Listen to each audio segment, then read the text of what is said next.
Have you ever looked at your child and still saw that tiny version of them? The one who needed you for everything.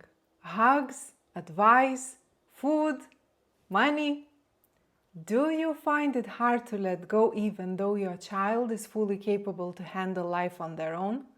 How often does your ego get on fire with opinions about their choices they never asked for? Be honest. If that sounds familiar, you are not alone. I have been dealing with this parenting ego since my daughter's late teens. When conversations felt heavier, misunderstandings came faster, and she even pulled away for a while. And then I remembered. It happened to me with my parents too.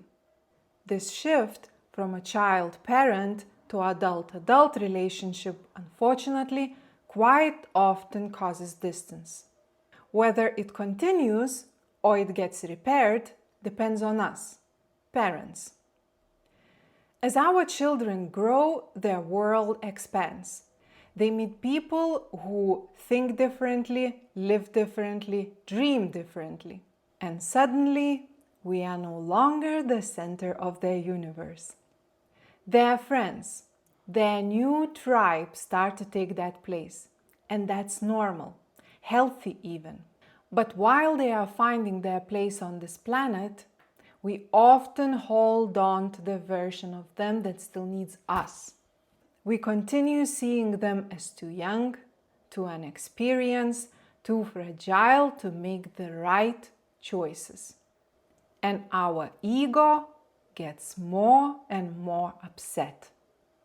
And when we let our ego to take over, we start parenting from authority, not love. We desperately demand for respect. We continue thinking that we know what's best for them because we always knew, but they don't care to listen anymore. We remember those sweet, cute moments and ask ourselves, what happened to my little one? And the answer is simple. They grew up. These years are your introduction to your future relationship. And whether you like it or not, how your relationship grows from here depends far more on you than on them. There is this beautiful line from a movie with Meryl Streep. I think it's called Ricky and the Flash, and it goes something like, it doesn't matter if your kids love you or not. It's not their job to love you. It's yours. If we want trust, closeness, and communication, we have to adjust. Not them, us.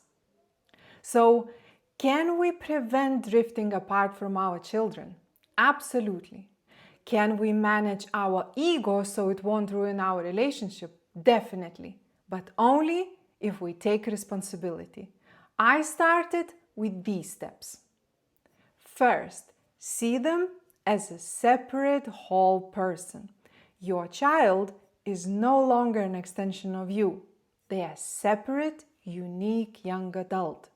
Forget the child that you remember and learn who they are now, their interests, friends, dreams, and values. Be curious about their life, respect their effort, and celebrate their achievements. Second, communicate as equals, not from authority. Always speak respectfully and explain your point of view clearly. Because I said so will get you nowhere. You must give them the right to ask questions and receive reasonable answers. When they feel treated as equals, and when everything what you demand from them you also apply into your own life, they will respect you and themselves. They will still make mistakes along the way, but they will focus on managing their own life instead of proving you wrong. Third, notice your triggers. When you want to say to your 20-year-old child, I know what's best for you, stop and think. Is this really about them or it's about me being right? When you see them not following your advice, ask yourself, why it hurts so much. Could this be ego reacting because you are no longer a first advisor? And overall, ask yourself, did you raise them to make yourself happy and give purpose to your life? Or you want to see them making their life choices? So if you catch yourself still parenting your adult child as if they know nothing, pause, step back, look at them, really see them, learn how independent and unique they have become, and start again. Becoming a parent is our biological responsibility. Parenting an adult, that's a choice, and not everyone makes it. Because it's a long, painful, ego-wrecking ball. Someone you gave life to now criticizes you or even knows more than you. They should show more respect, or maybe we should know better that it's their way to progress. If things got messed up along the way, you can always repair them. Just as you drifted apart, you can drift back together. And when you do, you don't just get respect, you get a loving adult-to-adult relationship. Thank you for watching this video. If that also speaks to you, subscribe, like, comment. See you next week.